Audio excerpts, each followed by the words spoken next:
New albums by K-pop boy band Stray Kids and by BTS member Jimin debut at number 1 and 2 respectively on the current Billboard 200 chart, marking the first time in history that the top 2 slots on this chart are taken up by K-pop albums. We have more on this edition of Issues and Insiders.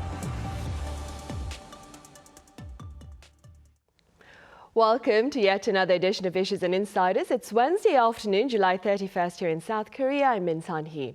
Today we touch upon a fresh milestone for K-pop in recent days on the Billboard 200 album chart. For this, I have Bernie Cho, the head of DFSB Kollective, here in the studio. Bernie, it's a pleasure to have you back. No, it's good to be back. Thank you. I also have Stephanie Choi, a researcher at the Asia Institute at the University at Buffalo. Stephanie, it's great to have you on. Thank you for having me. Right, Bernie, we'll start here in the studio. Let's begin with Stray Kids, topping the Billboard 200 with their most recent album, 8. What makes, Bernie, this latest ranking so remarkable? Well, you know, as you mentioned, it's historic in the sense that for the first time ever, K-pop was able to lock down not only the number 1, but the number 2 slot together twice, all at once. But it's actually even more significant because of timing. Stray Kids set another record because by virtue of having this particular album, 8, go number 1, this is the 5th straight number 1 debut. First 5 albums debuting at number 1 on Billboard. That's also a first in Billboard history. And timing.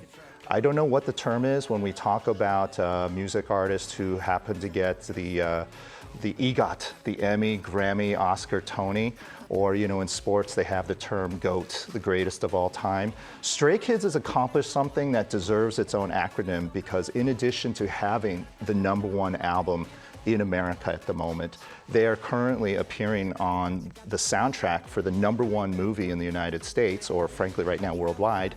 And then on top of that, as if that wasn't enough, this particular debut landed right on the eve of KCON, the biggest Korean music festival in America, which I think we'll talk about later. And last but not least, this actually just happened a few hours ago. Credit's due to the Team Mexico gymnast, Alexa Morena.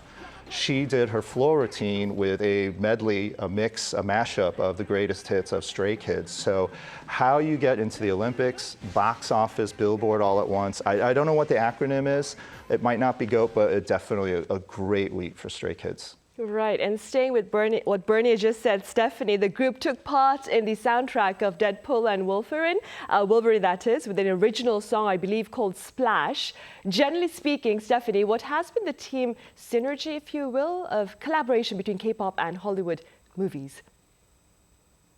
K-pop fans are in a daily contact with their idols, so there's no way they do not know about the new song release. So a collaboration with Hollywood movies will have an immediate promotional effect, not just in Korea, not just in Asia, but on these fans all around the world. Right, and I believe the new song, I have to correct myself, was called Slash, right, Bernie? And not Splash. Correct. Right. Bernie, Stray Kids' new music video, Chick Chick Boom. Yes. It includes cameo roles by the stars of Deadpool and Wolverine. It's becoming a viral hit. I believe over 50 million views on YouTube alone. Am I right? Oh, probably by the time this show ends, it's going to be way, way, way past that. Yes. Right. Do you foresee similar ventures between K-pop artists and Hollywood stars? Oh yeah, no, I mean, it's been happening, it's happening now, and it will continue to happen. If we just talk specifically about this particular cameo with Ryan Reynolds and Hugh Jackman of Deadpool and Wolverine, we have to remember specifically Ryan Reynolds, not Williams, but basically, he is one of the most social media savvy celebrities out there. And, you know, he and Hugh Jackman are famous or perhaps maybe infamous for trolling each other on social media.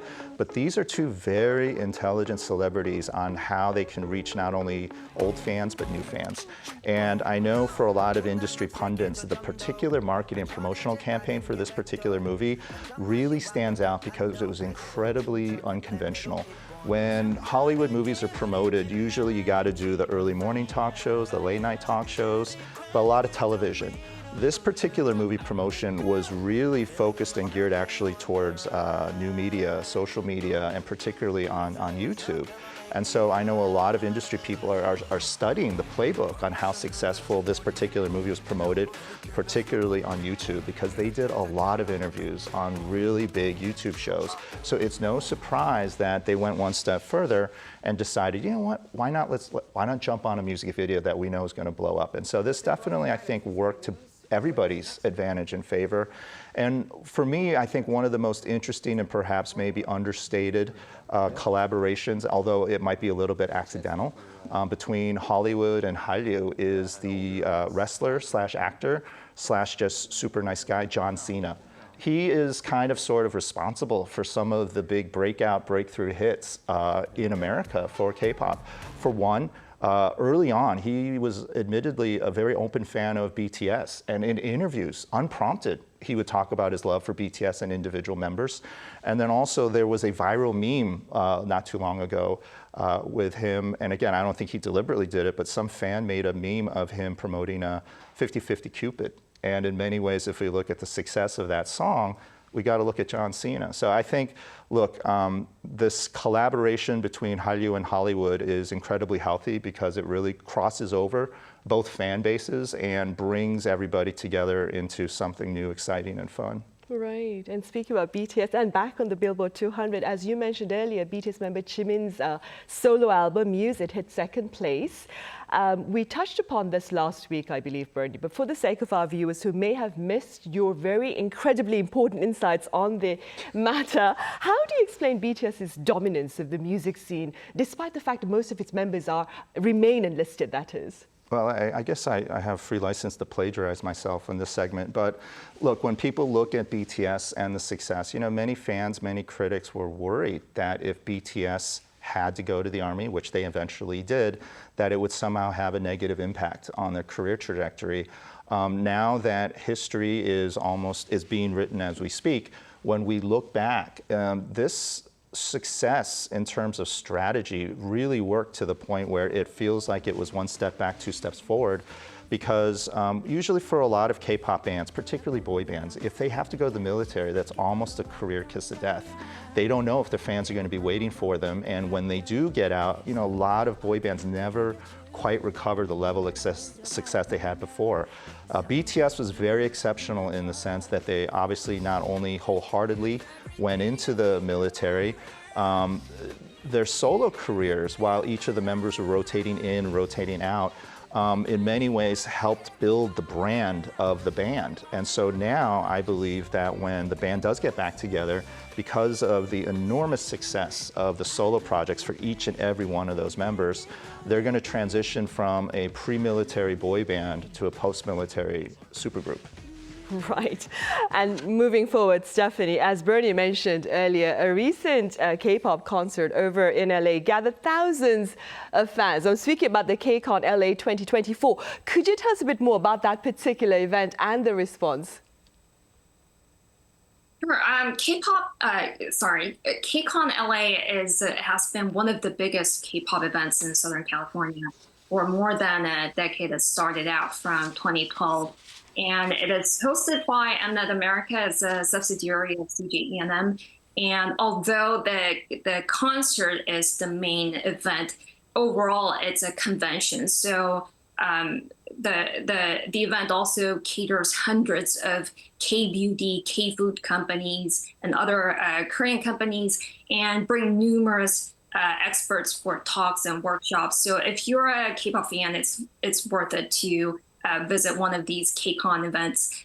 It started out from LA, but nowadays it's hosted across 10 countries. Right, and staying abroad, Bernie, K-pop girl group, I believe Twice, recently became the first female global act, that is, to perform at the Nissan Stadium over in Japan, where the team concluded its world tour. How do you explain Twice's popularity in neighboring Japan? I mean, look, Twice is huge in many markets, but especially in Japan. And when we look at Twice, they check off numerous boxes. Yes, they are a K-pop band because they are from a K-pop company and trained in the K-pop style. In some ways, you could almost look at them as being sort of a J-pop band because 1/3 of the members are actually Japanese. And then 3, they're very much an international pop band, in addition to releasing albums in Korean, in other language, but especially having chart success with a lot of English songs. When Twice rolls in from overseas, we don't know where they're rolling in from because they're usually and constantly very much on world tour. So when they arrive and when they play these huge arenas and stadiums anywhere in the world, but we're talking about Japan today, they're coming in as an international pop band. And right now, they're one of the biggest. And so for them to arrive and more importantly have this kind of success in Japan, they appeal on many levels, and hence this is the reason why we're talking about them today on the news. Right, we are. Stephanie, meanwhile, a number of iconic second-generation K-pop girl groups, including 21 and Kara, they're staging comebacks. First of all, Stephanie, what would you say are perhaps some of the defining features of these girl groups as compared to their current counterparts? And what more can you tell us about their respective comeback agendas? So these are second-generation girl groups that already have established fan base in the past and also to the present. There are new fans who are digging up the older generation and become new fans of them. So instead of presenting a new experiment, I assume they would come up with musical styles that are more familiar with their existing fans. And these are also the generations that benefited from national television broadcasts. Nowadays, the new groups are promoting themselves directly through social media and stretching out to the wider fan base all across the world without going through the gatekeepers of national television networks. But the second generation of singers were still heavily relying on national television shows. So I expect television shows would again invite them once they come back, and their new songs will not only gain popularity within the fandom, but will have a wider recognition from the general public. Right, hopefully that will be the case. And Bernie, staying with this comeback by second-generation K-pop girl groups, what do you believe perhaps are the broader implications of their comebacks? Oh, I think it has to do with a bit of nostalgia and business. Nostalgia in the sense that, right now, if we're looking at some of the biggest hits on the charts, many of them are tapping into the 90s or early 2000s sounds. And if instead of sampling or being inspired or creating tributes, why not go to the original source?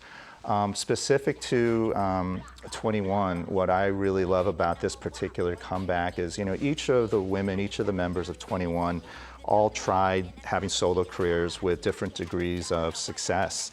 But I think really the eye-opening moment for many of us, and it was when they had the surprise comeback stage at Coachella 2 years ago.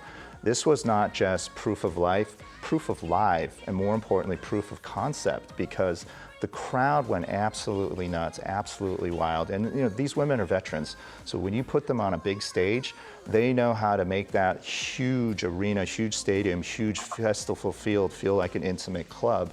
And so, given the fact that K-pop is having so much momentum, it's really hard to just keep putting new acts, new bands into the pipeline and getting them out there.